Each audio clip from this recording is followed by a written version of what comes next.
मूकं करोति वाचालं पङ्गुं लङ्घयते गिरिं यत्कृपात्तमहं वन्दे परमानन्दमाधवम्।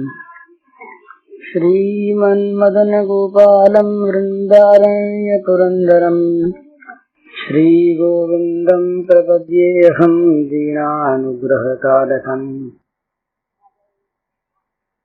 वंशीविभूषितकरान्नवनीरदाभात् पीताम्बरादर्नबिम्बफलाधरोष्ठात् पूर्णेन्दुसुन्दरमुखादरविन्दनेत्रात् कृष्णात् परं किमपि तत्त्वमहं न जाने।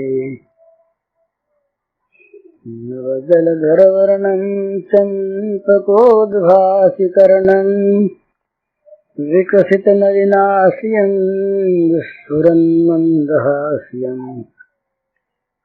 कनकरुचिदुकूलं चारुबर्हावचूलम् कमपि निखिलसारं नवं गोपीकुमारम्। जीवन का जो समय, जितना काल भगवान के संपर्क में जाता है वही सार्थक है। ये अपने कल बात हुई थी। जीवन तो बीता जा रहा है। हम यदि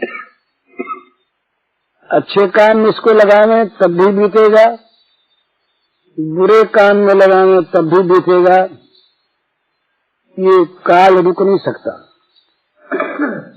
पर मानव जीवन के जो क्षण हैं ये इतने बहुमूल्य हैं कि इन क्षणों का किसी भी कीमत में पाना बड़ा कठिन है।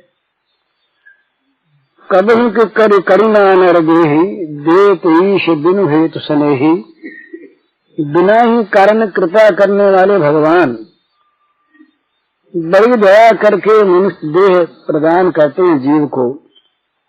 इस देह में जाकर जो काम किसी देह में अब तक नहीं कर पाया ये जीव, वो काम कर ले।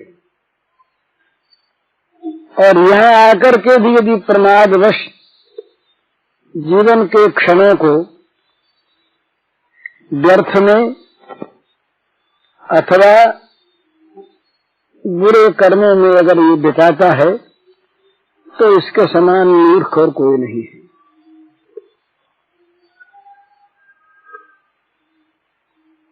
जो न तरे भवसागर ही नर समाज अस पाय सो कृत निंदक नंदमति आत्महन गति जाय।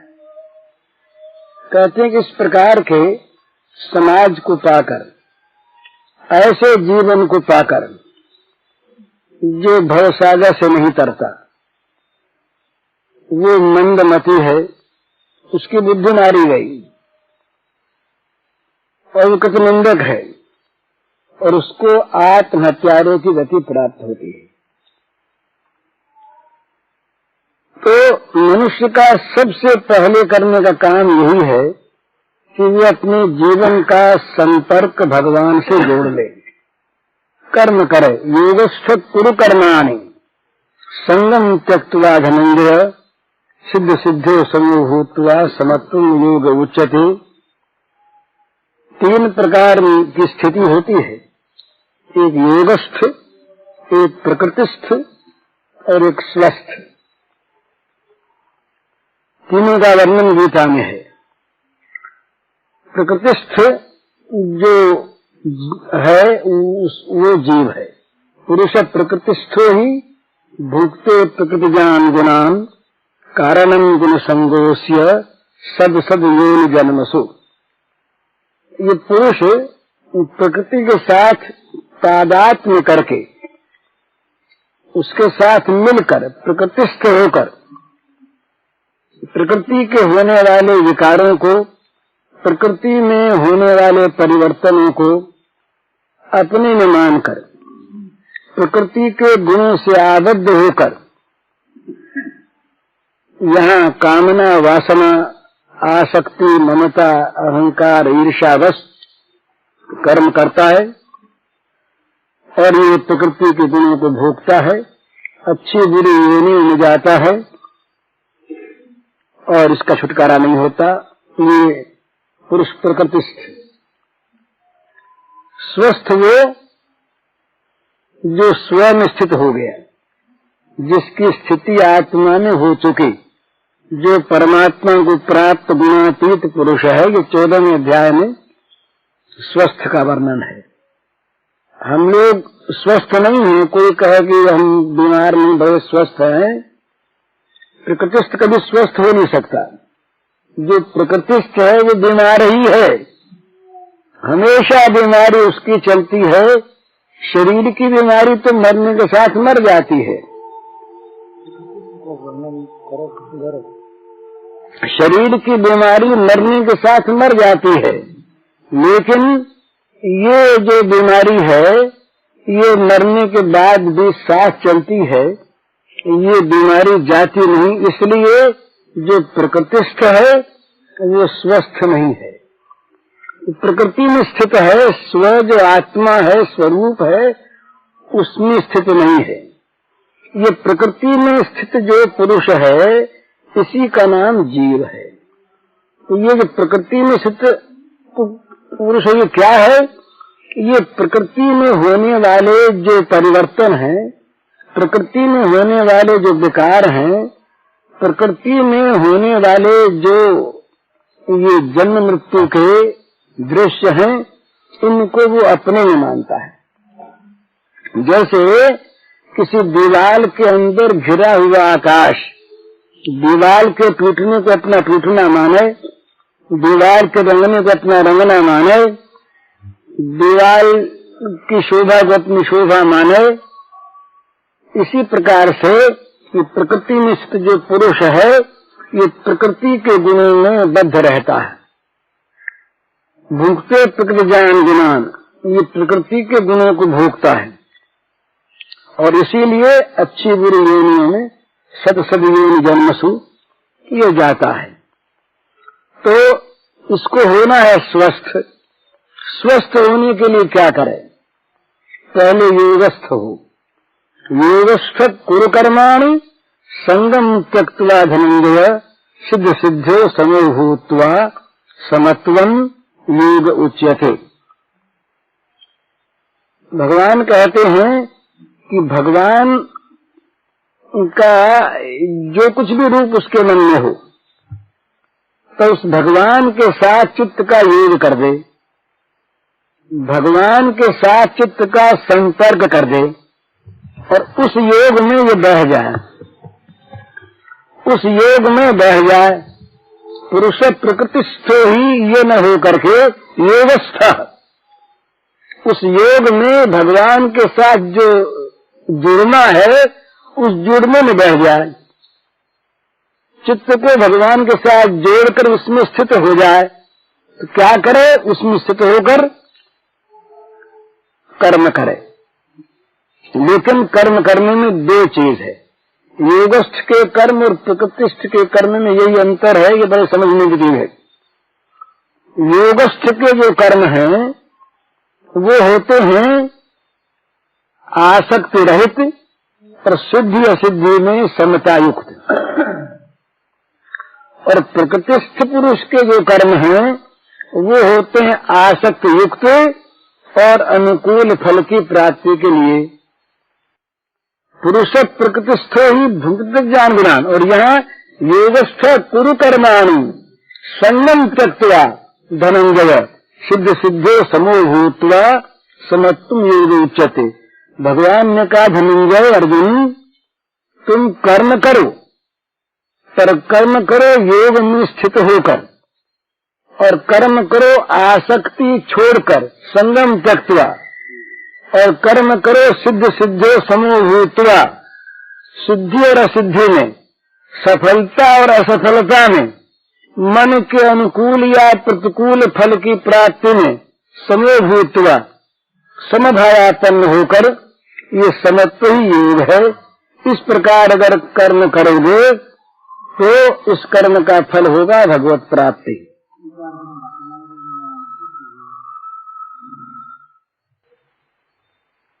घाटा लगने पर दुख उसी को होगा जो उस घाटे को अपना घाटा मानेगा।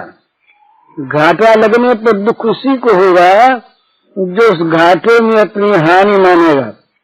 घाटा लगने पर दुख उसी को होगा जिसका परमात्मा के विधान में विश्वास नहीं है।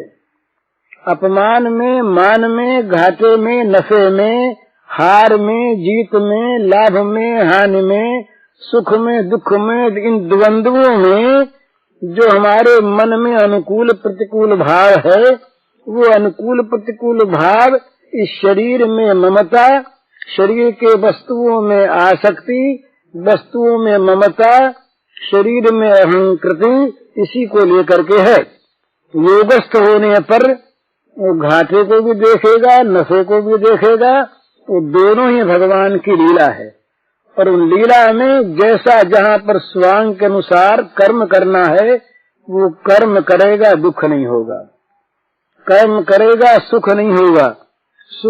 सुख दुखे समय कर्तवा लाभा लाभौ जया जयौ कुतो युद्धा युद्धस्व नयु पापमवाप्स्यसि, भगवान ने कहा। ये भगवान में अविश्वास होने के कारण से ही अनुकूल में सुख की मनुष्य भावना करता है और प्रतिकूल में दुख की करता है। जिसका भगवान में विश्वास है वो जानता है इस बात को। चार बात है भगवान में, चार बात है। एक, भगवान सर्वशक्तिमान है। एक बात, भगवान सर्वज्ञ हैं, ये दूसरी बात। भगवान सर्वेश्वर हैं, ये तीसरी बात। और भगवान हमारे परम सुहृद हैं, ये चौथी बात। और संसार में जो कुछ होता है ये भगवान के नियंत्रण में होता है, उनकी देख रेख में होता है। तो मंगलमय भगवान की देख रेख में यदि हमारे लिए कोई दुख का विधान आता है तो ये मानना होगा कि दुख का विधान जो आया है ये मंगलमय भगवान के सौहार्द के साथ आया है। वो चाहते इसे मिटा सकते थे, सर्वशक्तिमान है। वो हानि समझते तो इसे नहीं कर सकते थे, क्योंकि हानि समझने का इनको ज्ञान है, सर्वज्ञ हैं। वो अगर ये नहीं करने देते होते तो किसी के सामर्थ्य नहीं कोई करता, क्योंकि वो सर्वेश्वर हैं। भोक्तारम यज्ञ तपसाम सर्वलोक महेश्वरम सुहृदम सर्वभूतानाम ज्ञातो आमाम शांति मृच्छति। भगवान ने कहा कि मैं सर्वलोक महेश्वर और सारे यज्ञ तपों का भोक्ता होता हुआ ही जीव मात्र का सुहृद हूँ। तो जो सुहृद है उसके द्वारा हमारी बुराई नहीं हो सकती। तो बुराई कब हो सकती है? सुहृद तो है पर हमारी भलाई किसमें जानता नहीं। एक रहा बंदर और उसको किसी राजा ने पाल लिया। वो बंदर बड़ा राजा के अंगत साथ साथ रहे, मक्खियां उड़ाता रहे, सब काम वो पीछे पीछे रहे, बड़ी सेवा करे। राजा में मूर्खता छाई। राजा ने बंदर की मूर्खता को तो समझा नहीं, हितैषीपन को समझ लिया। सुहृद है ये, पर इसमें बुद्धि भी नहीं समझा। तो कहा कि भाई देखो हम सोते हैं, मच्छर न काटे, तुम यहाँ पर पहरा देते रहो। तो बंदर तलवार लेके बैठ गया और थोड़ी देर के बाद राजा की छाती पर मच्छर आके बैठा, गले पर मच्छर आके बैठा। उसने सोचा मच्छर को उड़ाना है और तलवार हाथ में है ही, तलवार कितने मच्छर हो जाएगा। उसने तलवार की मारी, मच्छर तो उड़ गया, साथ साथ गला कट गया राजा का। तो हमारा भला चाहने वाला तो हो पर मूर्ख हो, किसी पागल के हाथ में हम अपना जीवन दे दें तो क्या होगा। तो भगवान में ये बात नहीं, वो स्वर्ग होने के साथ साथ सर्वज्ञ हैं, परम बुद्धिमान हैं। तीसरी बात भगवान में कि बुद्धिमान भी कोई हो, सर्वज्ञ भी हो और हमारा भला भी चाहता हो, पर जिसमें करने की ताकत न हो भला क्या करेगा। ये करना तो चाहता है और जानता किस बात में भला है, पर उसमें करने की शक्ति नहीं, बेचारा करेगा कहाँ से। तो भगवान सर्वशक्तिमान है, सूर्य है, सर्वज्ञ है, सर्वशक्तिमान है। बोले भाई सर्वशक्तिमान है माना सब कुछ कर सकते हैं, पर कोई झगड़ा उनसे बड़ा कोई दूसरा आकर के आंख लगा दे तो, रोक दे तो कहा नहीं, सर्वलोक महेश्वरम, ये समस्त लोकों के ईश्वरों के महान ईश्वर हैं, उनके शासन में सब है, उन पर शासन कोई नहीं कर सकता, उन्हें कोई रोक नहीं सकता। तो वो सर्वशक्तिमान, सर्वेश्वर, सर्वज्ञ सूर्य भगवान यदि हमें दुख भेजते हैं, हम जिसको दुख मानते हैं, अगर हमारा इन भगवान में विश्वास हो तो हम क्या उस दुख को दुख मानेंगे? तो दुख तो पूर्व रूप है, कोई महान सुख आने वाला है, और हम उस दुख को दुख मानकर जब भगवान पर नाराज होते हैं तो सुख टलने लगता है। जो सुख की पूर्व भूमिका है, ये सुख का पूर्व रूप है दुख। ये भगवान ने बताया गीता में कि जो सात्विक सुख होता है ना, सात्विक सुख, ये तो पारमार्थिक सुख है, तो उससे भी ऊंचा सात्विक सुख भी पहले दुख सा मालूम होता है, बुरा लगता है। ये तदग्रे विष्णु परिणामी मिथोपम तत्सुखम सात्विकम पुरोक्तम आत्मबुद्धि प्रसादजम।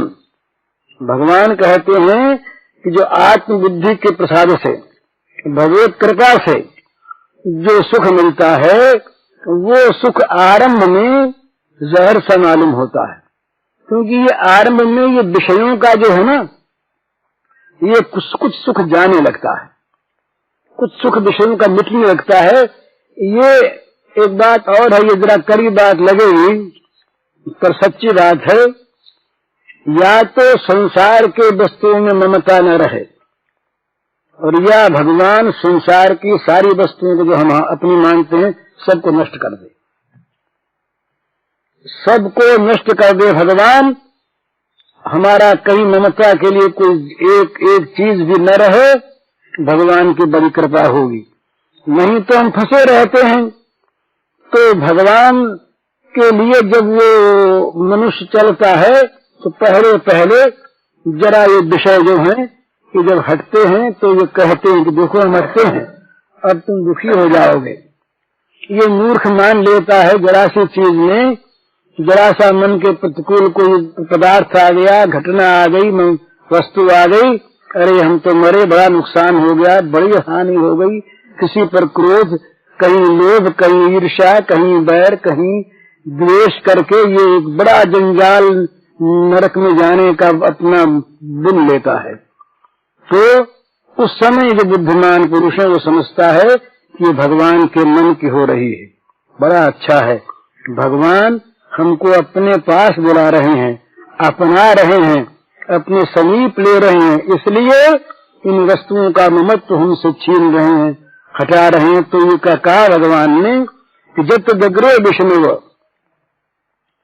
जो आरंभ में जहर सा मालूम होता है लेकिन परिणाम में अमृतोपमम, जो परिणाम में अमृत का काम करता है, मृतत्व की प्राप्ति करा देता है, हमेशा के लिए मृत्यु को मार देता है, ऐसा जो सुख है वो सात्विक सुख है। इसलिए ये संसार के जो हानि लाभ हैं, इन हानि लाभों में जो भगवान का विश्वासी है, जो भोगों का गुलाम है, उसी को इसमें सुख दुख की प्रतीति होती है। नहीं तो ये तो खेल है, ये तो खेल जो देखता है ना तो प्रसन्न होता है कि देखो अब तो ये रस लाए भगवान। खेल में, नाटक में अगर विभिन्न रसों का प्राकट्य न हो तो नाटक सांग नहीं होता, एक ही रस खाली हो तो उसमें करुण भी है, बीभत्स भी है, भयानक भी है, रौद्र भी है, सभी रस उसमें है। तो देखता है कि अब की तो भगवान इस स्वांग में आए, अब की इस स्वांग में आए। एक भक्त कहता है, देख दुख का वेश धरे, मैं नहीं डरूंगा तुमसे नाथ, जहाँ दुख वहाँ देख तुम्हें मैं पकड़ूंगा जोरों के साथ। देख दुख का वेश धरे, मैं नहीं डरूंगा तुमसे नाथ। जहाँ दुख वहाँ देख तुम्हें मैं पकड़ूंगा जोरों के साथ। नाथ छिपा ले तुम में अपना चाहे अति अंधियारे में, मैं लूंगा पहचान तुम्हें एक कोने में जग सारे में। मैं लूंगा पहचान तुम्हें एक कोने में जग सारे में। रोग शोक धन हानि दुख अपमान घोर यति दारुण क्लेश। रोग शोक धन हानि दुख अपमान घोर यति दारुण क्लेश। सब में तुम सब ही है तुम में अथवा सब तुम्हारे ही वेश। सब में तुम सब ही है तुम में अथवा सब तुम्हारे ही वेश। तुम्हारे बिना नहीं कुछ भी जब तब फिर मैं किस लिए डरूं। तुम्हारे बिना नहीं कुछ भी जब तब फिर मैं किस लिए डरूं। मृत्यु साज सज यदि आवे तो चरण पकड़ सानंद मरूं। मृत्यु साज सज यदि आवे तो चरण पकड़ सानंद मरूं। दो दर्शन चाहे जैसा भी दुख वेश धारण करनाथ। दो दर्शन चाहे जैसा भी दुख वेश धारण करनाथ। जहाँ दुख वहाँ देख तुम्हें मैं पकड़ूंगा जोरों के साथ। तो दुख में दो भावना है, या तो ये भगवान के द्वारा किया हुआ मंगल विधान, भगवान के द्वारा रचा हुआ मंगल में भगवान के रचा हुआ मंगल विधान, और या इसके वेश में साक्षात स्वयं भगवान। या तो भगवान का संस्पर्श प्राप्त करें प्रत्येक अवस्था में, और या प्रत्येक अवस्था में ये भगवान के मंगलमय विधान को प्राप्त करें। सुख हो जाएगा, दुख कोई रहेगा नहीं किसी अवस्था में। किसी अवस्था में ये लब्धो आचा परम लाभम मन्यते नाधिकम ततः इसमें सतो न दुखियम गुण आप विचार्यते। भगवान कहते हैं कि ऐसी स्थिति होती है जिससे ऊंचा कोई लाभ नहीं होता, और उस स्थिति में स्थित जो पुरुष है वो गुरुनाथ दुखियम, संसार में जिसको महान दुख कहते हैं उस दुख से विचलित नहीं होता। दुख से विचलित वही होता है जहाँ प्रतिकूल भावना है, जहाँ अपने किसी वस्तु के नाश की भावना है, वस्तु के नाश की आशंका में भय होता है और नाश हो जाने पर शोक होता है। ये भय और शोक में सारा संसार उलझा हुआ है, और जो स्वस्थ हो गया है उसके लिए न मोह है, न भय है, न शोक है। सर्वत्र सब अवस्थाओं में सब स्थितियों में भगवान है। तो जब तक स्वस्थ नहीं तब तक ऐसी भावना करे, कल्पना करे इस रूप में भगवान है, इस रूप में भगवान का मंगल विधान है। और एक बात है कि करने से कुछ नहीं होता है, भागवत में बार बार आया, जैसे बिना बुलाए दुख आते हैं ऐसे जब आने होते हैं बिना बुलाए सुख आते हैं। दुख के रूप में उनका विधान आता है, सुख के रूप में उनका विधान आता है। भक्त का तो ये भाव रहता है, और हरेक बुद्धिमान का होना चाहिए, भगवान से कुछ भी चाहे नहीं, भगवान से प्रार्थना करे कि मेरे मन में कोई चाह कभी पैदा हुई नहीं, और यदि हो ही तो महाराज आपकी चाह के अनुकूल हो, जो आप चाहते हो वो ही मैं चाहूं। और यदि कदाचित मेरी चाह आपकी चाह से प्रतिकूल हो तो उसे कभी पूरी मत करना। ये चाह करे कि मेरी चाह कभी आपकी चाह से विरुद्ध हो, उसे कभी पूरी मत करना। ये तो मूर्ख की चाह है ना। भगवान जो सोचते हैं मंगलमय हैं, परम हितैषी हैं, परम सुयोग्य हैं, वो सोचते ठीक सोचते हैं। छोटा बच्चा आग में हाथ डालना चाहता है, सांप को पकड़ना चाहता है, मुलायम मुलायम बड़ा सुंदर लगता है सांप, कोमल कोमल, माँ जानती डस जाएगा सांप, बच्चे के हाथ को हटा देती है माँ, अलग कर देती है। तो क्या माँ उसके साथ कोई अन्याय करती है? क्या बच्चे के साथ माँ कोई बुरा कर्म करती है? बच्चे को बचाने के लिए माँ उसको हटा लेती है। इसी प्रकार भगवान कभी कभी ये जो हम मानते हैं ना, ये बड़ा भ्रम है। ये सच्ची बात कहता हूं मैं, जिसके पास संसार के पदार्थ हैं उन पर तो हम मानते हैं भगवान की कृपा है, और जिनके पास नहीं है उनको मानते हैं भगवान का कोप है। तो भगवान की कृपा का हम नाप तौल करते हैं संसार के पदार्थों को लेकर। यही महाभ्रम है, यही महाभ्रम है। संसार के जो पदार्थ ममता और आसक्ति बढ़ाने वाले हैं वो वास्तव में पदार्थ नहीं है, विष हैं। विषयान विषवत्यज, उनकी प्राप्ति करके, उनमें ममता करके, आसक्ति करके जो सुख चाहता है, वो चाहे माने न माने, वो भ्रम में है, और वो दुख का पूर्व रूप उसके सामने है, भयानक दुख आने वाला उसके लिए है। इसलिए भगवान की कृपा न तो इनके आने में है न जाने में है। ये वस्तुएं आवे तो यूं समझे, विरोध नहीं करे आने का भी। संसार के पदार्थ आवे, खूब आवे, तब समझे कि भगवान ने विश्वास करके हमें सेवा का काम सौंपा है, और हमें इस सेवा के लिए चीजें सौंपी हैं। ट्रस्टी बनाया है भगवान ने अपने इस मिल्कियत का। भगवान कहते हैं तुम ट्रस्टी बने रहकर ईमानदारी के साथ मेरे नियम के अनुसार, ट्रस्ट के नियम के अनुसार ट्रस्ट के पदार्थों को, ट्रस्ट के धन को लगाते रहो। अपना मानो मत, अपना प्रसाद मेहनताना लेते रहो, ईमानदारी के साथ काम करो। तो हमें भगवान ने ईमानदार मानकर, विश्वास युक्त मानकर हमें चीज सौंपी है। भगवान ने नियुक्त किया हमें सेवा के लिए, सेवा के लिए नियुक्त किया भगवान ने। हम उनके चाकर हैं भला, इस ट्रस्ट के चाकर नहीं है। भगवान ने चाहा कि इसको दूसरा काम सौंपेंगे। भगवान ने कहा कि अच्छी बात है भाई, तुमको दूसरा काम देते हैं, अब तुम यहाँ से तुम्हारी बदली करते, तबादला हो गया तबादला। हमें तो उनकी सेवा करना है ना, तबादला हो जाए। और हमारे जिम्मे जो संपत्ति थी, जो चीज थी, वो भगवान ने सोचा मालिक की तो है कि नहीं, इसको यहाँ नहीं रखेंगे, वहां भेजेंगे। उनकी संपत्ति और हम उनके नौकर, चाहे हमारा तबादला कर दें, हमारी बदली कर दें, चाहे हमारे पास जो वस्तु उनको कहीं भेज दें। तो उनके मिलने में तो ये समझें कि हम विश्वासी माने गए हैं, हमको सेवा सौंपी गई है। तो सेवा के भाव से घर में जितने आदमी हैं सब भगवान का रूप, अड़ोसी पड़ोसी भगवान का रूप, सारा जगत भगवान का रूप, और हम उसके सेवक। हमें सेवा का काम सौंपा गया, सेवा करें। और जब सब चीजों को भगवान ले लें, हमको भी लेना चाहे, तो ये समझें कि भगवान अब हमको पास बुला रहे हैं।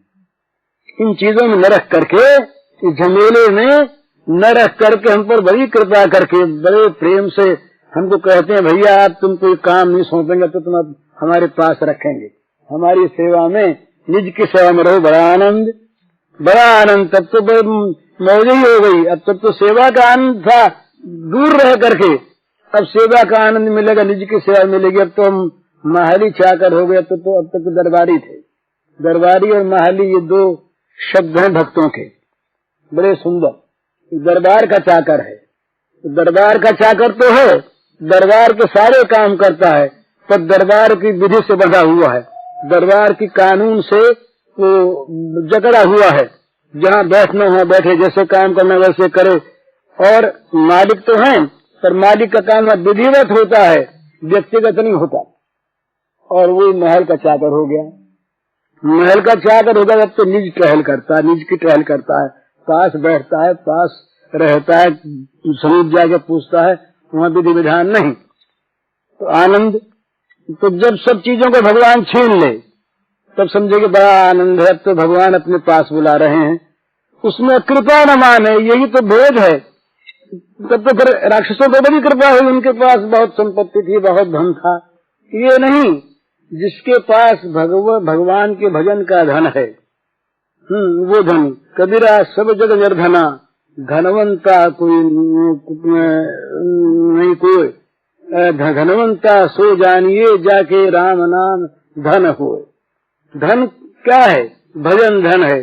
संपत्ति, इसका नाम दैवी संपत्ति का है। भगवान ने गीता में दो संपत्ति है। जिसके पास भगवत गुण है वो भगवत संपत्तिवान है, और जिसके पास ये केवल विषय हैं वो आसुरी संपत्तिवान है। आसुरी संपत्ति वाले का बंधन होगा, वो दैवी संपत्ति वाले के मोक्ष होगी। दैवी संपत्ति विमोक्षाय निबंधायासुरी मता। जिसके पास संसार की वैभव भी हैं और जो उन वैभव में भी आसक्त नहीं, उन पर भी जो अभिमान नहीं करता, तो सारे वैभव को भगवान की वस्तु मानकर सेवा में लगाता रहता है, वो धन्य है। बड़ा अच्छा सोना सुगंध दोनों है। तो जिसके पास ये नहीं है वो और भी भाग्यवान है। भगवान ने झंझट में रखा ही नहीं, झंझट में रखा ही नहीं। बड़ा सुंदर, ये कहने में जरा बुरी बात तो लगती है, पर बात तो सच्ची है।